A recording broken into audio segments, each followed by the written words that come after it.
Admiral Sarah Chen stood in the command center of the Earth Defense Station, her hands gripping the metal rail as she watched the holographic display. The blue light from the screens painted her face in cold shadows. Around her, officers moved with quick steps, their voices low but urgent. Something was very wrong. The emergency signal had come in 3 hours ago. It was from the human colony on Kepler 442b, one of their newest settlements. The message was short and filled with static, but the words were clear enough to make Sarah's blood run cold. The colony was under attack, not by pirates or some unknown alien threat, but by the Galactic Council's own peacekeeping fleet. Dr. Marcus Webb, humanity's chief representative to the Galactic Council, rushed into the command center. His usually neat hair was messy, and his formal clothes were wrinkled. He carried a datapad in his shaking hands. Sarah had never seen him look so frightened. "Admiral, you need to see this," Marcus said, his voice barely above a whisper. He handed her the datapad. "We intercepted this transmission from the Council fleet 30 minutes ago." Sarah took the device and read the message. Her face grew pale as she understood what she was reading. It was a military order, coded in the Council's standard format. The order was simple and terrible. Execute Protocol Omega on all human settlements in the Outer Rim. Complete sterilization was authorized. Sterilization, Sarah repeated the word slowly. "They mean to kill everyone." Marcus nodded, his hands shaking. "Every man, woman, and child in 3 star systems. They're calling it a medical emergency. They claim there's a plague spreading from human colonies that could destroy all life in the galaxy." Sarah looked back at the holographic display. Red dots marked the positions of human colonies across space. One by one, those dots were turning black. Each black dot meant another colony had gone silent, another million human lives lost. "How many colonies have we lost contact with?" Sarah asked Lieutenant Torres, her communications officer. 14 confirmed, Admiral. 3 more stopped responding in the last hour. Torres's voice was steady, but Sarah could see the anger in her eyes. Total population. Estimated at 4.7 billion people. The number hit Sarah like a physical blow. 4.7 billion people gone, murdered by the aliens they had trusted. The humans had joined the Galactic Council 50 years ago, believing they were becoming part of a peaceful alliance of worlds. They had been wrong. Dr. Webb activated another screen, showing intercepted communications between Council ships. The voices were not human, speaking in the clicking language of the Zephyrians and the buzzing tones of the collective. But the translation software made their words clear. "The human threat has been contained in sectors 7 through 9, said a Zephyrian commander. Their military technology was more advanced than expected, but they were unprepared for our surprise attack." "Excellent," replied a voice from the collective hive mind. The Council was wise to act before the humans could spread their influence further. They were becoming too strong, too independent. Sarah felt a cold rage building in her chest. This had nothing to do with a plague. The Council had attacked human colonies because they were afraid. Afraid of what humanity might become. Afraid of losing their control over the galaxy. "Admiral," came another voice from across the command center. It was Captain Rodriguez from the Intelligence Division. She was holding another datapad, but this one was glowing with urgent red warnings. "I'm detecting Council fleet movements toward the Sol system. They're coming for Earth." Sarah turned to look at the tactical display showing their home system. Earth sat at the center, peaceful and unaware of the storm coming toward it. The moon Luna orbited nearby, and beyond that were the mining stations on Mars and the asteroid belt. It all looked so normal, so safe. "How long until they arrive?" Sarah asked. "Based on their current speed, 18 hours, Captain Rodriguez replied. "They're bringing a massive fleet, Admiral. At least 300 ships, including their newest dreadnoughts." Dr. Webb stepped forward, his fear replaced by determination. "Sarah, we need to warn Earth. We need to evacuate as many people as possible." Sarah looked at him with sad eyes. "Marcus, there are 8 billion people on Earth. Even if we had 1,000 ships, we couldn't evacuate them all in 18 hours. The command center fell silent except for the soft humming of computers and the distant sound of air circulation systems. Everyone knew what this meant. The Council expected to find a broken, defenseless humanity, mourning their lost colonies. They expected Earth to surrender without a fight. Sarah walked to the main communications console.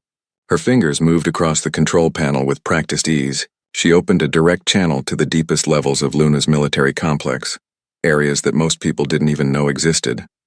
"This is Admiral Chen," she said into the microphone. "Authorization code Alpha 77 Omega. I am implementing the Prometheus protocol. Repeat, Prometheus protocol is now active. Dr. Webb looked confused. Sarah, what is the Prometheus protocol? Sarah turned to face him, and for the first time since the crisis began, she smiled.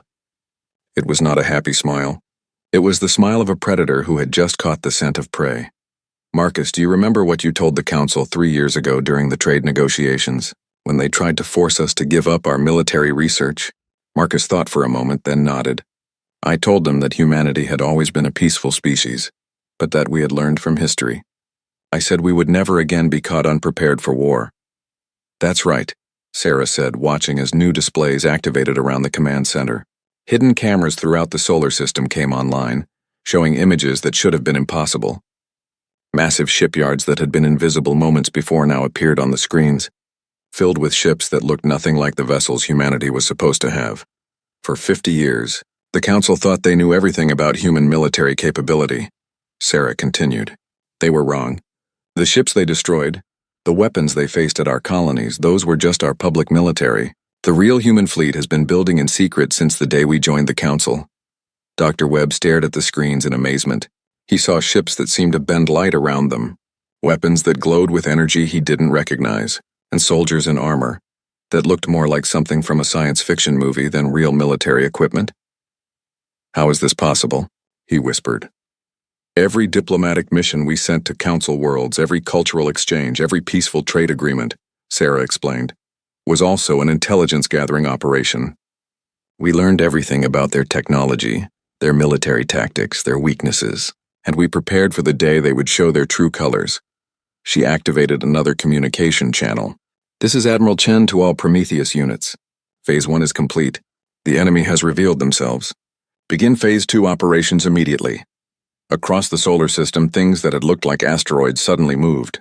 Space stations that had appeared to be simple research facilities opened hidden weapon ports. Ships that had been disguised as cargo haulers shed their fake hulls to reveal sleek warships underneath. The council thinks they're hunting sheep, Sarah said, watching as the displays showed human forces moving into position. They're about to learn they're hunting wolves. Dr. Webb looked at all the activity on the screens, then back at Sarah. What about the colonies they destroyed? What about the billions of people they murdered? Sarah's smile faded, replaced by an expression of cold determination. They will pay for every single life, Marcus. The council wanted to see what humanity becomes when they threaten our children. They're about to find out. She turned to address the entire command center. Attention all personnel. As of this moment, humanity is at war with the Galactic Council. Our enemies believe they have struck the killing blow against our species. They believe we are weak and broken. They are wrong. She paused, looking around at the faces of her officers. She saw anger, determination, and something else. She saw the same cold fury that was burning in her own heart. Send a message to the Council fleet approaching Earth, Sarah commanded. Tell them this, you wanted to see monsters. You're about to meet them. Deep beneath the surface of Luna, in chambers that officially did not exist, Admiral Sarah Chen placed her hand on the biometric scanner. The device hummed softly as it read her palm print, retinal pattern, and DNA signature. Around her, 3 other figures did the same. General Morrison from the Army, Admiral Hayes from the Navy, and General Kim from the Space Marines, the 4 highest-ranking military officers in human space, gathered for a moment that would change the galaxy forever. Prometheus protocol activation requires unanimous consent, the computer announced in a calm female voice. Please state your authorization. Admiral Sarah Chen, Space Defense Command. Authorization Alpha 77 Omega. I consent to full activation. General David Morrison, Earth Defense Army. Authorization Beta 92 Delta. I consent to full activation. Admiral Rebecca Hayes, Solar Navy. Authorization Gamma 35 Charlie. I consent to full activation. General Lisa Kim, Orbital Marines. Authorization Delta 88 Alpha. I consent to full activation. The computer was silent for several seconds. Then red lights throughout the chamber turned green. Prometheus protocol is now fully active. All hidden assets are authorized for immediate deployment. Far above them, throughout the solar system, machines that had been waiting for 50 years began to wake up. In the asteroid belt, mining stations that had been quietly collecting rocks suddenly revealed their true purpose. Hidden beneath their simple outer shells were the most advanced shipyards humanity had ever built. Captain Rodriguez watched from her position in the intelligence center as the first ships began emerging from their hiding places. They were nothing like the vessels the Galactic Council expected humans to have. These ships moved in ways that violated known physics, turning invisible to sensors and slipping through space like ghosts. The UES Retribution hung in space near Jupiter, looking like an ordinary heavy cruiser. Captain Martinez had commanded her for 3 years, but today was the first time she would see what her ship could really do. The activation signal reached them just as the artificial intelligence Ares came online. "Captain," Ares said, its voice echoing through the bridge. "All concealed systems are now operational. Stealth drive is online. Quantum weapons are armed. Phase technology is ready for deployment." Martinez looked at the tactical display showing her ship's true capabilities. The Retribution wasn't just a cruiser. It was a weapon of war that could phase through solid matter, fire bullets that aged their targets to death, and move through dimensions that normal space didn't even know existed. "How long have these systems been installed?" Martinez asked her engineering officer. "Since the ship was built, Captain," Lieutenant Chen replied. "Every human ship constructed in the last 30 years has hidden systems like these. The Council never knew what they were really looking at." Throughout human space, similar scenes were playing out. Merchant vessels revealed themselves to be warships. Research stations opened weapon ports that had been disguised as scientific equipment. Peaceful exploration ships dropped their fake hulls to show the killing machines underneath. On the space station Olympus orbiting Earth, Ambassador Park received a coded message that she had hoped never to see. For 20 years, she had served as humanity's cultural representative to visiting alien dignitaries. She had hosted dinner, parties, organized art exhibitions, and smiled politely while council members spoke about human inferiority.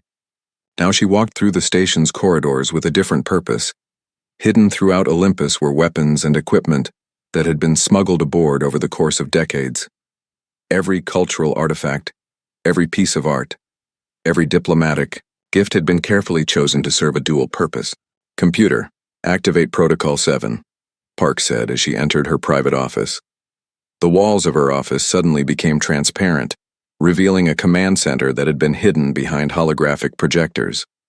Screens showed the positions of every Council military asset within 50 light-years of Earth. Communication equipment that could reach human agents throughout the galaxy hummed to life. "Ambassador Park to all deep-cover operatives," she spoke into her headset. "Operation Lazarus is now active. Begin Phase 2 infiltration procedures."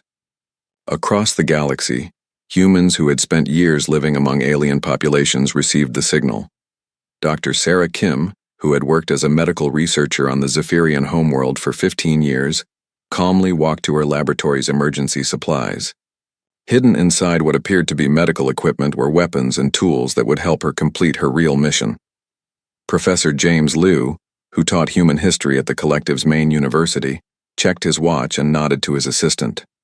It was time to show his alien students what human history had really taught their species about warfare. Trade Representative Maria Santos, who had negotiated commercial agreements with dozens of council worlds, activated the hidden communication device in her office. The time for trade negotiations was over. Now it was time for war. Back in the Sol system, the changes were becoming impossible to hide. Ships that had been disguised as space debris for decades suddenly powered up and revealed themselves. The HFY asteroid belt, which the Council had always seen as a simple mining operation, was actually the largest military shipyard in known space. Dr. Webb watched the displays in amazement as more and more ships appeared on the screens. "How many vessels do we actually have?" Admiral Chen smiled grimly. "The Council thinks humanity has maybe 200 military ships. They're about to discover we have over 3,000, and every one of them is equipped with technology they've never seen before." The first test came when a Council scout ship approached the edge of the solar system. It was a small vessel, sent ahead of the main fleet to gather intelligence about Earth's defenses. The ship's crew expected to see a few human patrol boats and maybe some orbital weapons platforms. Instead, they found empty space. "This is strange," the Zephyrian captain said to his crew. "Intelligence reports indicated significant human military presence in this system. I'm reading almost nothing on sensors." What the captain didn't know was that 3 human ships were within weapons range, completely invisible to his technology. The UES Shadow hung directly above his vessel, its phase cloak making it undetectable. The UES Ghost had positioned itself below, while the UES Spectre approached from the side. "Admiral, the scout ship is scanning actively," Captain Thompson reported from the Shadow. "Should we eliminate it?" "Negative," Admiral Chen replied from the command center. "Let them see what we want them to see. Activate the decoy fleet."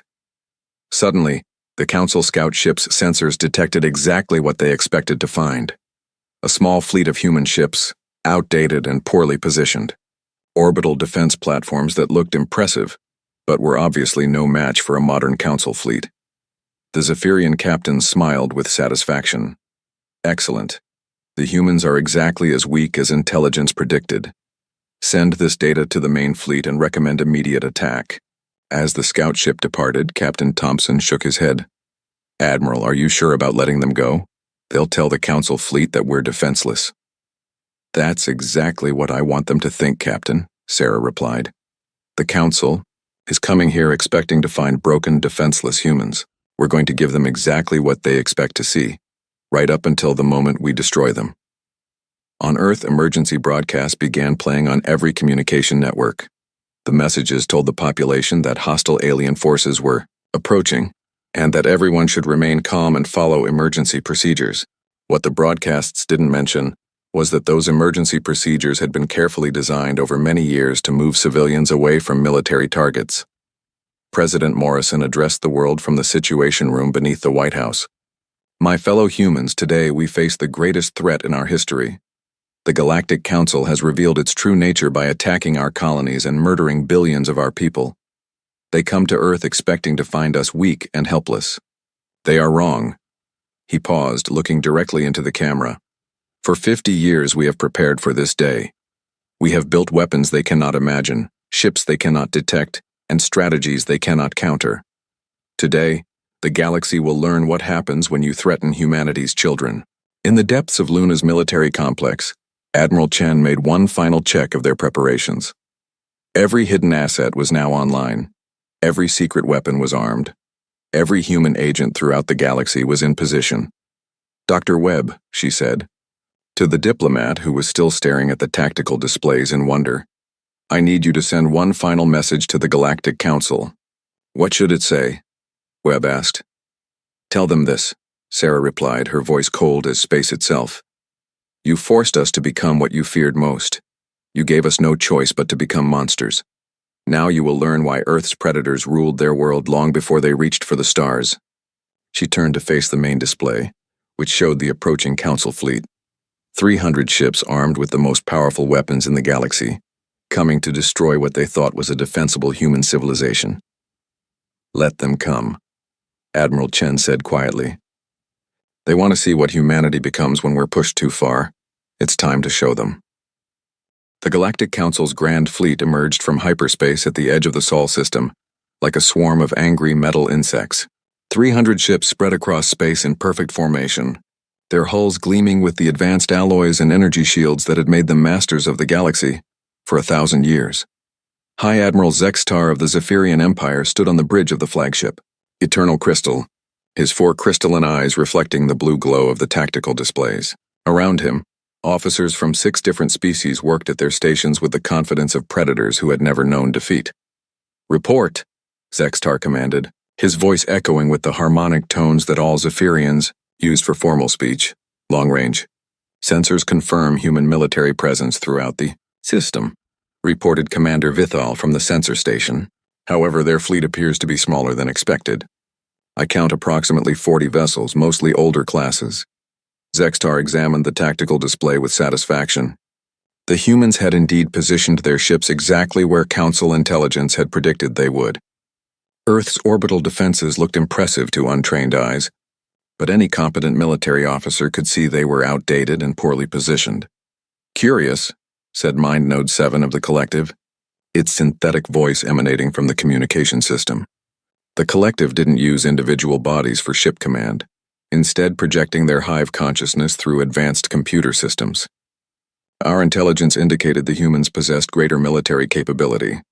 Perhaps their colonies fought harder than expected, suggested General Mordak of the hegemony, his scaled face twisted into what passed for a smile among his species.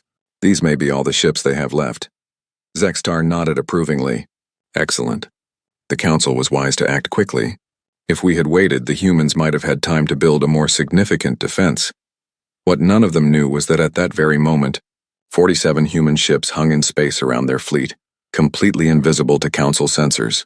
The UES Prometheus, Admiral Chen's flagship, was positioned directly above the Eternal Crystal, close enough that her crew could see individual windows on the alien vessel.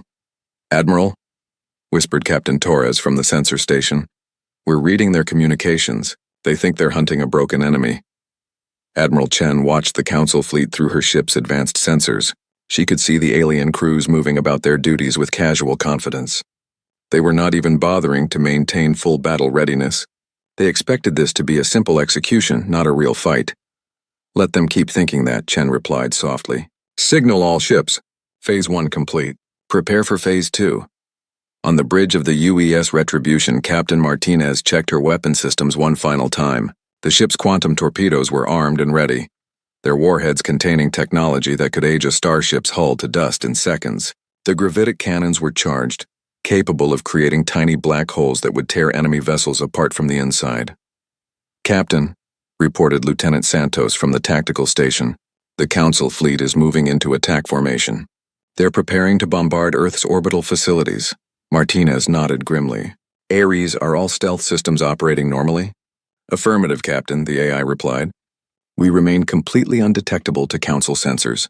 I am also picking up quantum entanglement signals from other human vessels. We are fully coordinated for the attack."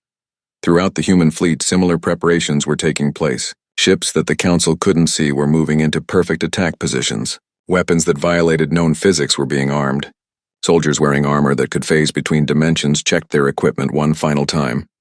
"Hi, Admiral," called out the communications officer aboard the Eternal Crystal.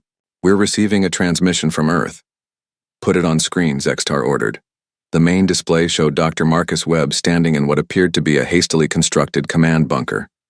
His clothes were dirty and his hair was messy, giving him the appearance of a man who had been running from place to place in panic. "This is Dr. Marcus Webb, speaking for the human government," he said, his voice shaking with what sounded like fear. We know why you're here. We've seen what happened to our colonies. Please, we're prepared to surrender unconditionally. We just want to avoid any more bloodshed." Zextar felt a surge of satisfaction. "Humans, you have been found guilty of posing a threat to galactic stability. Your species will be relocated to reservation worlds where you can be properly supervised." "We understand," Webb replied, his voice barely above a whisper. "We're powering down our weapons and ordering all ships to surrender. Please just give us time to prepare the civilian population for evacuation." "You have 30 minutes, Zextar announced. "Any ship that attempts to leave the system will be destroyed." The transmission ended and the bridge of the Eternal Crystal erupted in satisfied murmurs. The humans were surrendering without a fight, exactly as the Council had hoped. It would be a clean victory with minimal casualties on their side. What they didn't see was Dr. Webb smiling as the transmission ended. He was standing not in a bunker on Earth, but in the command center of Luna's military complex. The dirt on his clothes was makeup, applied by the station's intelligence team. The fear in his voice was completely fake. "Excellent performance, Doctor," Admiral Chen said as she watched the Council fleet begin moving into their final attack positions. "They believe completely that we're broken and helpless." "It wasn't hard," Webb replied, straightening his tie. "They see exactly what they expect to see. A primitive species that got in over their head." Admiral Chen activated the fleet-wide communication system. "All ships, this is Admiral Chen. The enemy has moved into optimal position. They are confident in their victory and unprepared for real combat. Remember, we are not here to defeat them. We are here to send a message to the entire galaxy." She paused, watching as the Council ships moved closer to Earth. "Today, the galaxy learns what happens when you threaten human children. Today they learn what we really are. Begin the hunt." The first sign that something was wrong came when High Admiral Zextar noticed that several of his ships were reporting sensor malfunctions. "Commander Vithal, what is the status of our sensor array?" "All systems are functioning normally, High Admiral," Vithal replied, confused. "But 6 ships are reporting phantom contacts that appear and disappear randomly." Before Zextar could respond, Space around the Council fleet suddenly erupted with weapons fire. Beams of energy that seemed to bend reality itself struck the Eternal Crystal's shields, causing them to flicker and spark.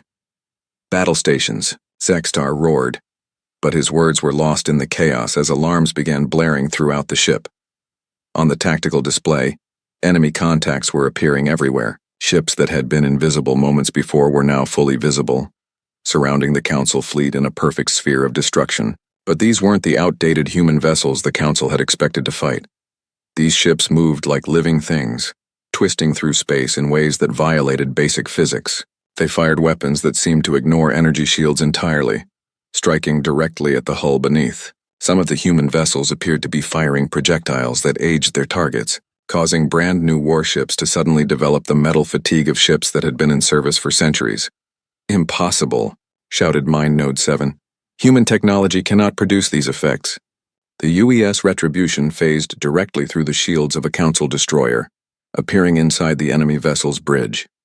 The alien crew stared in shock as armed humans in black armor materialized around them, moving through solid bulkheads as if they were made of air. "Surrender your ship," Captain Martinez announced through her armor's speakers, her voice artificially modified to sound inhuman and terrifying. "Resistance is futile." The enemy captain, a lizard-like creature from the hegemony, reached for his sidearm. He never had the chance to draw it. Martinez moved faster than the alien's eyes could follow, her phase-enhanced reflexes allowing her to disarm him before he could complete the motion. "Your mistake," she said calmly, "was thinking we were the same species you met 50 years ago." Throughout the battle zone, similar scenes were playing out. Human boarding parties were materializing inside Council ships, appearing through solid walls and overwhelming crews that had no idea how to fight enemies who could walk through matter. The aliens' advanced weapons were useless against opponents who could simply phase out of the way of incoming fire. On the Eternal Crystal, Sextar watched his fleet being systematically destroyed by an enemy that shouldn't have existed. Ships that had ruled the galaxy for centuries were being torn apart by weapons that seemed to come from nightmares. "How are they doing this?" he demanded, his crystalline voice cracking with stress. "Our intelligence said humans were barely beyond chemical rockets." "High Admiral," reported the communications officer, his voice filled with panic. "I'm intercepting human military communications. They're not speaking any known human language. It's like they've evolved into something else entirely." What the officer was hearing was actually standard human military code, but it had been designed specifically to sound alien and frightening to Council species.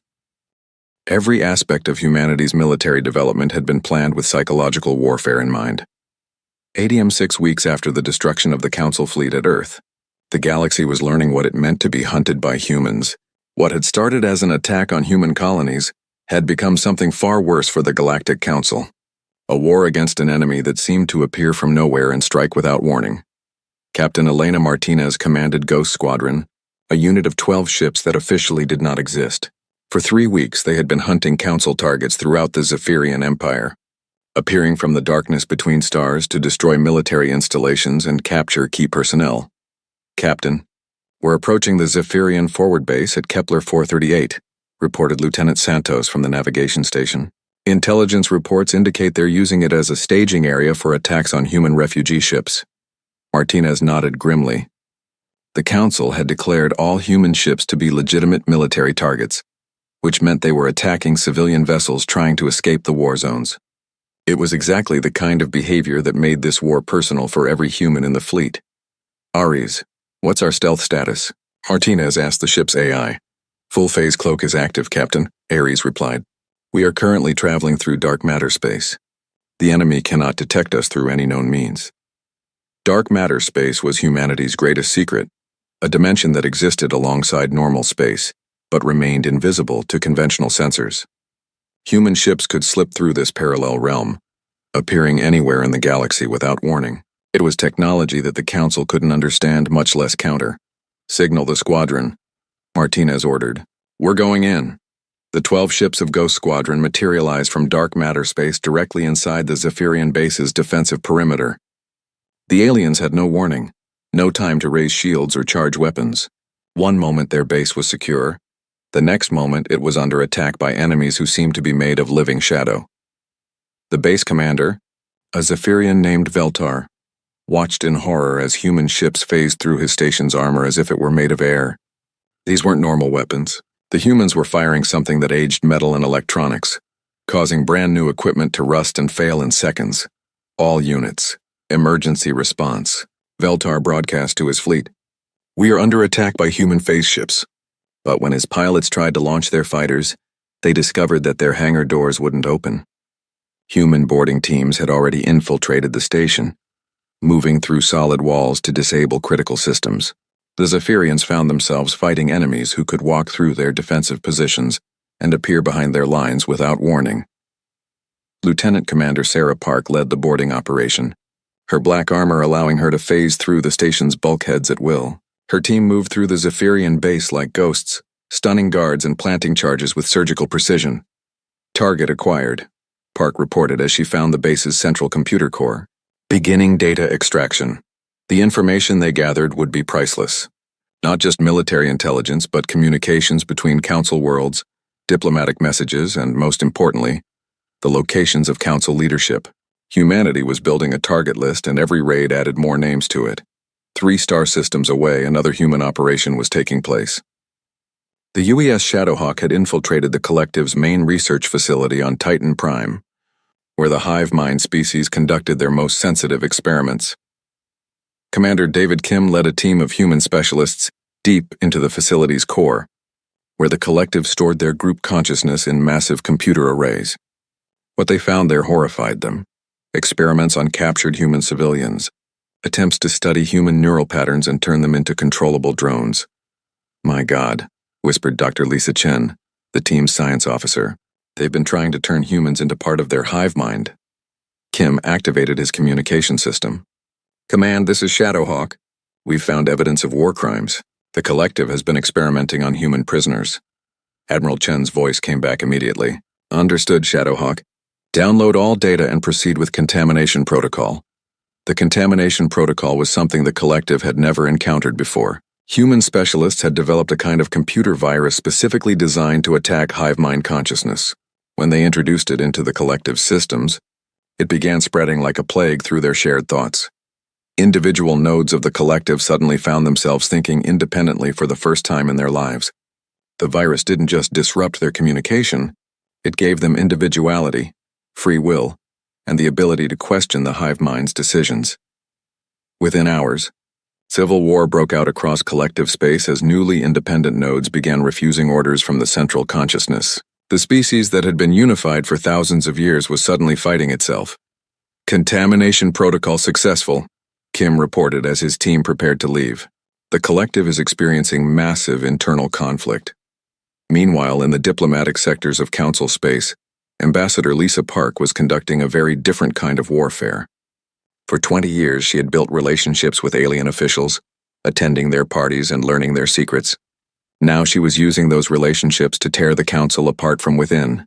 Ambassador Telvan, she said sweetly to the hegemony representative as they sat in her luxurious office, I think there's something you should know about the Zephyrian Empire's true intentions for this war.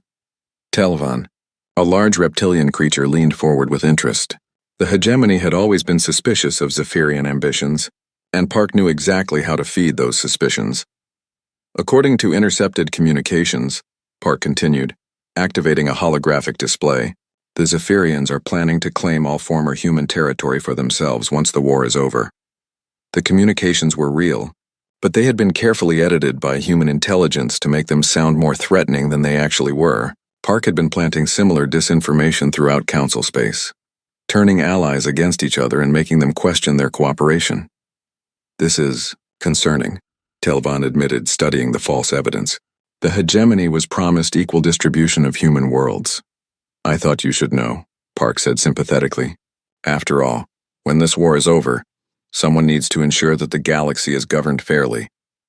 It was a masterpiece of manipulation. Park was simultaneously gathering intelligence, spreading disinformation, and recruiting potential allies among the Council species. Some aliens were beginning to wonder if humanity might actually be a better partner than their current allies. Back in human space, Admiral Chen was coordinating the largest military operation in human history. The war had spread to 47 star systems, and human forces were striking targets throughout the galaxy.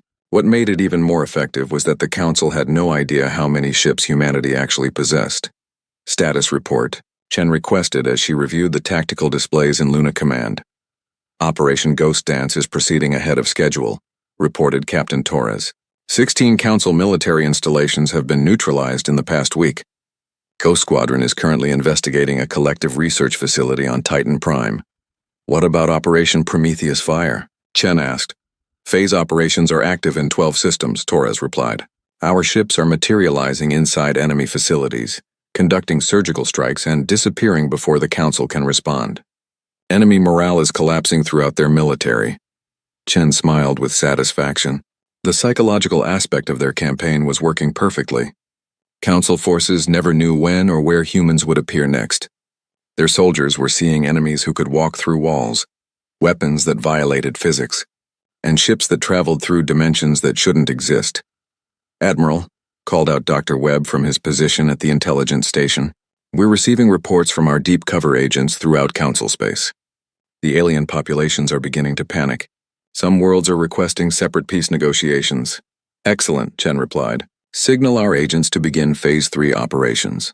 It's time to offer the Council worlds a choice. Phase 3 was perhaps the most audacious part of humanity's plan. Instead of simply destroying the Council, they were going to offer individual worlds the opportunity to surrender and join a new galactic government under human leadership. The message was simple and terrifying. Surrender now and be treated fairly. Or continue fighting and face the same fate as the Council's military forces. But what made the offer especially effective was that humans were demonstrating their ability to strike anywhere, anytime without warning. On the Zephyrian homeworld, High Counselor Zexamar received a communication that made his crystalline blood run cold.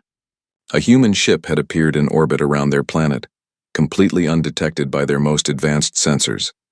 It had broadcast a single message before disappearing back into the darkness between stars. This is Admiral Sarah Chen of the Human Defense Fleet, the message said. Your military attacked our children. Your fleets murdered billions of innocent people. You declared war on humanity because you feared what we might become. 6 months after the Council's betrayal, the galaxy had been transformed. The great powers that had ruled space for 1,000 years now knelt in chains aboard the human flagship UES Justice, waiting to learn their fate from the species they had tried to exterminate. Admiral Sarah Chen stood before the assembled Council leadership in the ship's main courtroom, her black uniform displaying the insignia of her new rank, Supreme Admiral of Human Space. Around her, armed guards in phase-capable armor ensured that the alien prisoners remained secure. High Admiral Zextar of the Zephyrian Empire sat in the first row of defendants, his once proud crystalline form now dulled by defeat and fear. Beside him, Mind Node Prime of the Collective flickered with unstable thoughts, its hive consciousness fractured by human psychological warfare. The leaders of 6 other Council species filled the remaining seats, all of them waiting to hear the charges that would determine their fate. You stand accused of genocide, Admiral Chen announced, her voice echoing through the courtroom. The systematic murder of 4.7 billion human civilians. You stand accused of war crimes of targeting non-combatants and refugee ships. You stand accused of conspiracy to commit xenocide against the entire human species. Dr. Marcus Webb, now bearing the title of Secretary of Galactic Affairs, read from a datapad containing the evidence gathered during 6 months of warfare. The tribunal has reviewed intercepted communications, recorded orders, and testimony from survivors. The evidence is overwhelming and undeniable. Behind the defendants, holographic displays showed images that made even the most hardened observers uncomfortable. Burning human colonies, ships full of refugees destroyed without warning, children's toys floating in the wreckage of civilian vessels. You did this because you were afraid, Chen continued, walking slowly in front of the defendants. Afraid that humanity was becoming too strong, too independent. Afraid that we would challenge your control over the galaxy. You were right to be afraid, but for the wrong reasons. She stopped directly in front of Zextar, staring down at the alien leader who had ordered the attack on human colonies. You weren't afraid of what we were. You were afraid of what you would force us to become. The trial had been broadcast throughout the galaxy, allowing every species to witness the humiliation of their former masters. On thousands of worlds, alien populations watched as the Council leadership was reduced to criminals awaiting judgment. General Morrison, the highest-ranking human military officer still alive after the war, stepped forward to address the courtroom. For 50 years, humanity tried to be your partners. We shared our knowledge, our culture, our friendship. We believed that we could build a peaceful future together. His voice grew harder as he continued. You repaid our friendship with treachery. You repaid our trust with genocide. You forced us to become something we never wanted to be, your conquerors. The evidence phase of the trial had taken 3 days. Human prosecutors had presented recordings of council meetings where the genocide had been planned, communications between fleet commanders during the attacks, and testimony from the few human survivors who had been rescued from council prison ships. But the most damning evidence had come from the council's own records. Documents recovered during the war showed that the attack on human colonies had been planned for years, waiting only for an excuse to be implemented. The supposed plague that had justified the genocide had been completely fictional. Mind Node Prime flickered with electronic distress as it tried to speak. The collective believed humans posed an existential threat to galactic stability. You were right, Admiral Chen replied coldly. We do pose a threat to your kind of stability. The stability of tyrants ruling over slaves. The stability of the strong crushing the weak. You were right to fear us because we are everything you claim to be but never were. She activated a holographic display showing the current state of the galaxy, where once the Council's territory had been marked in the colors of its member species. Now everything was marked in human blue. The war is over, Chen announced to the courtroom and the billions watching throughout space. Council military forces have been completely destroyed or surrendered. Your governments have submitted to human authority. Your populations have accepted our protection. The transformation had been remarkably swift. Once it became clear that the Council could not protect its member worlds from human retaliation. Planet after planet had requested separate peace agreements. Some had surrendered immediately upon seeing human ships appear in their systems. Others had held out until human forces demonstrated their ability to strike any target at will. Ambassador Park stepped forward to address the court. For 6 months she had been coordinating the political aspects of humanity's takeover, negotiating with alien governments and establishing the framework for the new galactic order. The defendants ask for mercy, Park said, glancing at the defense attorneys that human law required even war criminals to have. They claimed that their actions were motivated by fear, that they were only trying to protect their species from a perceived threat. She paused, looking directly at each of the defendants in turn. But mercy is something you extend to enemies who show remorse. Mercy is something you offer to those who acknowledge their crimes and seek forgiveness. You have shown neither remorse nor acknowledgement. You continue to claim that genocide was justified. It was true. Throughout the trial, not one of the council leaders had expressed regret for the billions of humans they had murdered. They maintained that their actions had been necessary to preserve galactic peace, that humanity had been too dangerous to be allowed to continue existing. Admiral Chen returned to her position in front of the defendants. The tribunal finds all defendants guilty on all charges. The evidence is clear, the testimony is conclusive, and your own words condemn you. She paused, allowing the weight of those words to settle over the courtroom. However, this tribunal is not here merely to assign guilt. We are here to determine what kind of galaxy we will build from the ashes of your empire. The sentencing phase was where humanity would reveal its true nature to the watching galaxy. Every species was wondering what the new human rulers would do with their defeated enemies. Would they show the same mercy that the Council had shown to human children? The leaders of the Galactic Council are hereby sentenced to life imprisonment, Chen announced. You will spend the rest of your natural lives in custody, where you will have the opportunity to contemplate the consequences of your choices. There was audible surprise throughout the courtroom. Many observers had expected human justice to be far harsher. The Council had committed genocide, after all. By the standards of their own laws, they deserved execution. Some may wonder why we do not simply execute you, Chen continued, addressing the defendants directly. The answer is simple: we are not you. We do not murder helpless prisoners. We do not exterminate entire species because we fear them. That is the difference between humanity and the Council. Dr. Webb stepped forward to address the broader implications of the ruling. This tribunal sends a message to every species in the galaxy. Under human rule, justice will be fair but absolute. Crimes will be punished, but punishment will fit the crime. We will not become the monsters you forced us to pretend to be. The political restructuring had already begun throughout former council space. Human administrators were working with local governments to establish new constitutions based on human principles. Individual rights, representative democracy, and protection for minority populations. But the most significant change was in the nature of galactic military forces. The Council's vast fleets had been completely dismantled. In their place, human vessels patrolled space, ensuring that no world could again threaten its neighbors. General Kim addressed the final aspect of the new order. Human observers will be stationed on every world to ensure compliance with galactic law. Our ships will patrol all space lanes to protect civilian traffic. Our soldiers will intervene to prevent conflicts before they begin. The terms were non-negotiable. Alien military forces would be limited to system defense only. Interstellar warfare was now forbidden under penalty of human intervention. Any species that threatened others would face the same fate as the Council. You wanted to see what humanity would become when threatened, Admiral Chen said in her closing statement. You forced us to evolve beyond your worst nightmares. You made us into the apex predators of this galaxy. She looked around the courtroom, her gaze taking in the representatives of dozens of species who had come to witness the end of the old order. But you also gave us the opportunity to become something better than what we were. You forced us to unite, to grow, to become strong enough to protect not just ourselves but every species in the galaxy. In trying to destroy us, you created your successors. The trial concluded with the reading of the new Galactic Constitution, a document that would govern all intelligent life in known space. It guaranteed basic rights for all sentient beings, established procedures for peaceful resolution of conflicts, and created a framework for interstellar cooperation under human leadership. As the Council leaders were led away to their imprisonment, Admiral Chen stood at the observation deck of the Justice looking out at the stars.